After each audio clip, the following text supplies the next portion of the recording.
आदरणीय सम्राट यादव जी को मैं आपके बीच में आ रहे हैं। बात को सुनिए।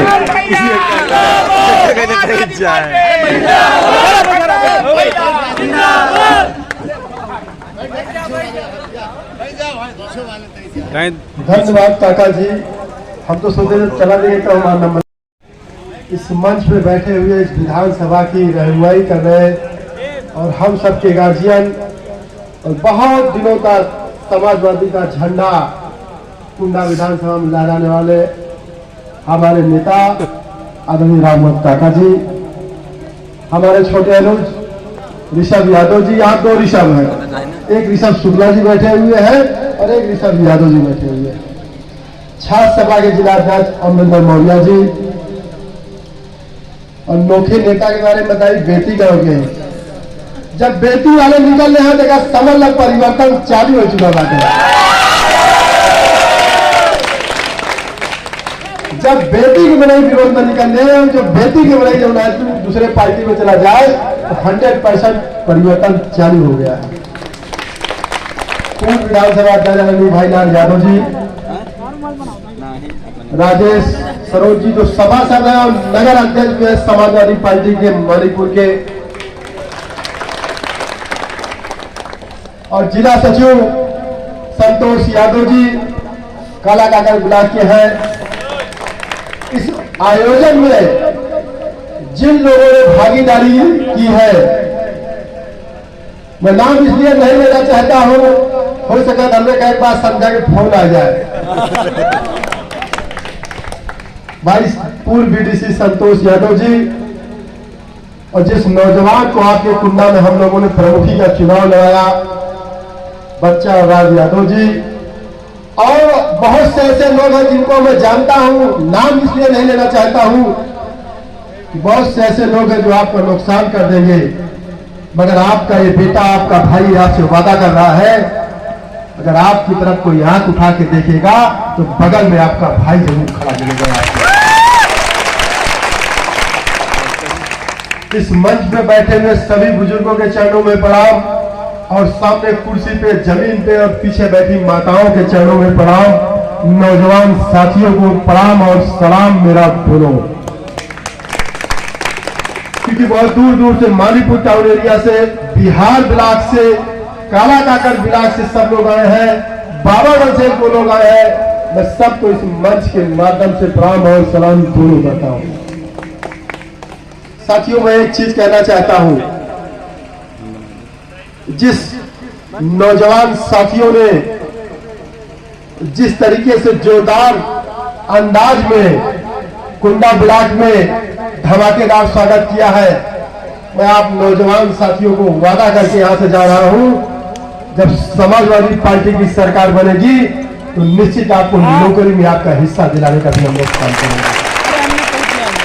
समाजवादी पार्टी की सरकार में आपसे मैं स्थान नहीं हटवाऊंगा, मैं आपको नौकरी दिलाने की बात कर रहा हूं, मैं आपको नौकरी दिलाने की बात करूंगा, और स्थान वाली नौकरी नहीं, सरकारी नौकरी।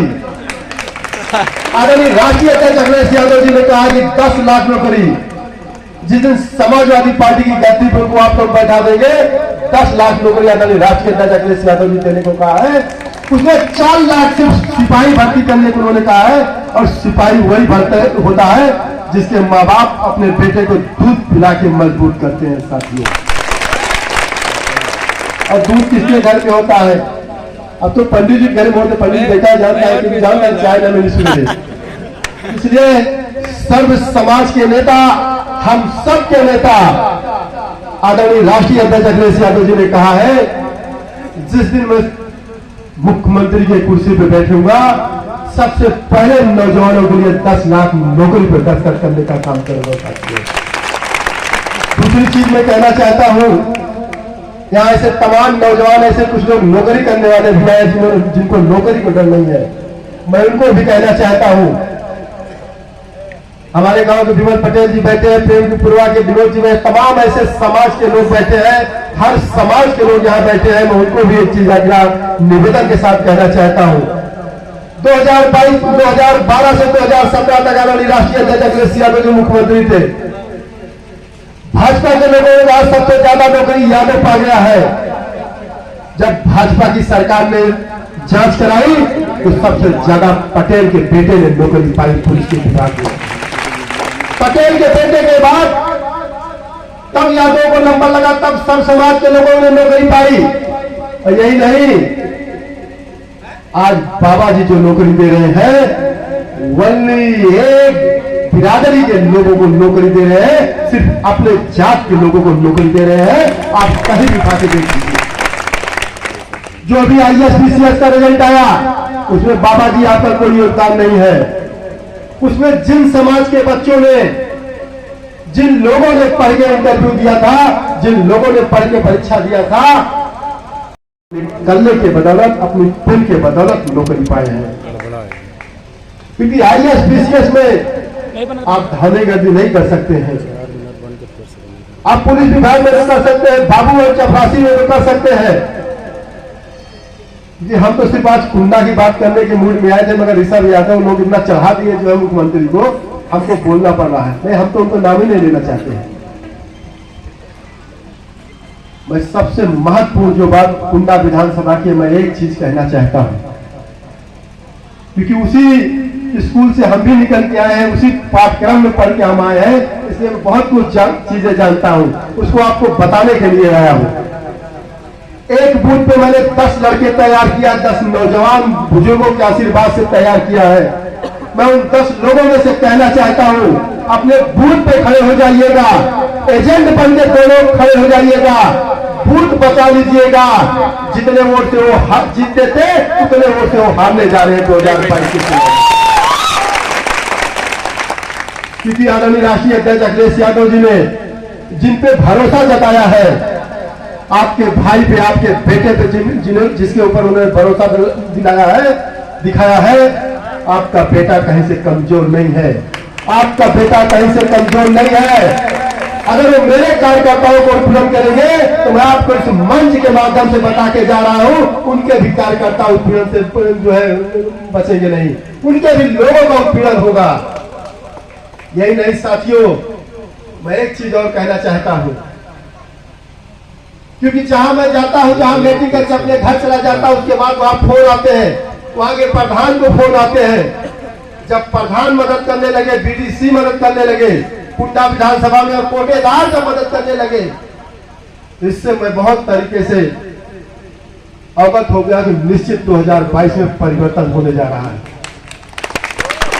ये अखिलेश यादव जी बैठे हुए हैं, इनको आपने जिला पंचायत चुनाव में जितना वोट देके आपने जो है क्या नाम से वोट दिया, मैं आप सबका धन्यवाद देना इसलिए चाहता हूं। उस समय मैं जेल में था, मैं आपसे बात नहीं कर पाया, आपके बीच आ नहीं पाया, शायद मेरे परिवार का भी कोई आपके बीच अपनी बात रखने नहीं आ पाया, क्योंकि मेरी जो स्थिति थी, जो परिस्थिति थी, आपसे कोई चीज छुपी नहीं थी। आज भी मैं उसी परिस्थिति से झेल रहा हूं।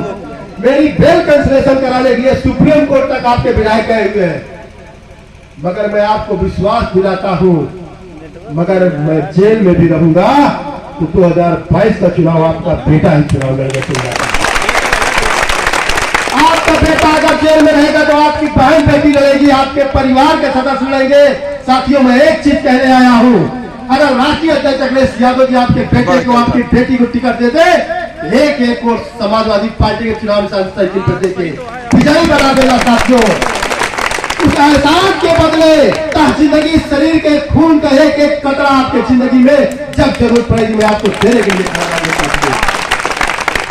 यही नहीं, मैं एक चीज और कहना चाहता हूं, सब समाज के लोगों से कहना चाहता हूं, जिन लोगों ने 25 साल 28 साल यहां राज किया है, साथियों, उनको इस मंच के माध्यम से मैं संदेश देना चाहता हूं।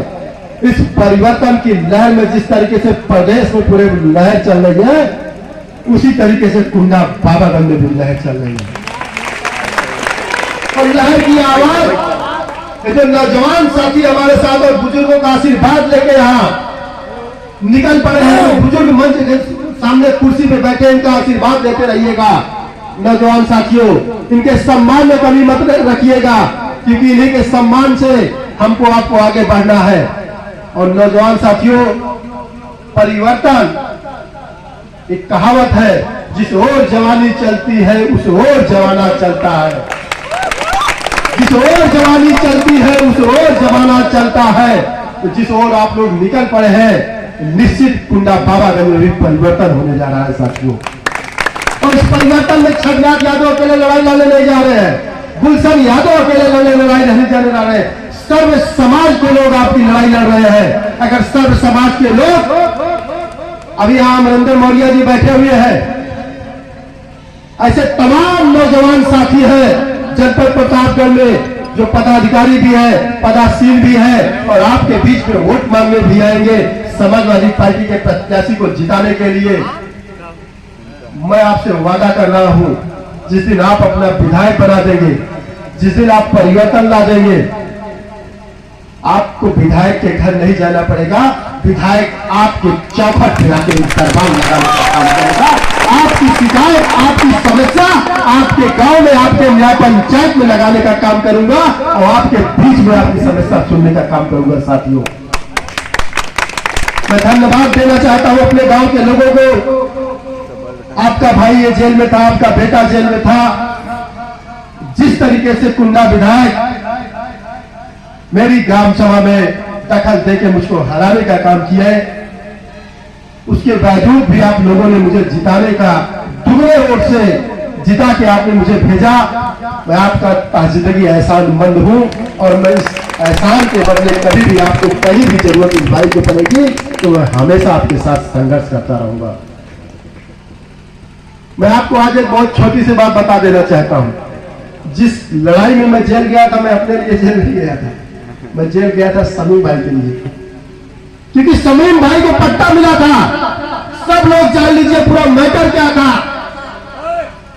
रोड की जमीन थी, तो बगल में सबको सुन लीजिए पीछे वालों, रोड की जमीन थी, ग्राम सभा मऊदारा की जमीन थी। जिस व्यक्ति से लड़ाई थी वो ग्राम सभा बुलाकीपुर के निवासी थे, और हमारे ग्राम सभा के लोगों को पट्टा की जमीन अगर नहीं मिल पाएगी तो मुझे प्रधान रहने का अधिकार नहीं है साथियों। और मैं आपसे वादा कर रहा हूं, मैं ग्राम सभा के लिए की बात नहीं कर रहा हूं, पूरे जनपद की बात कर रहा हूं, और कुंडा बाबागंज के लोगों के लिए विशेष तौर पे कहने आया हूं कि इस भाई को आदरणीय राष्ट्रीय अध्यक्ष अखिलेश यादव जी ने इतना मजबूत कर दिया है, न कभी जेल जाने में डरता है, और न कभी आपके संघर्ष के लिए जेल दोबारा भी जाने के लिए तैयार है। मेरे बेल कंसेशन के लिए हाई कोर्ट, मेरे बेल कंसेशन के लिए सुप्रीम कोर्ट तक गए हैं।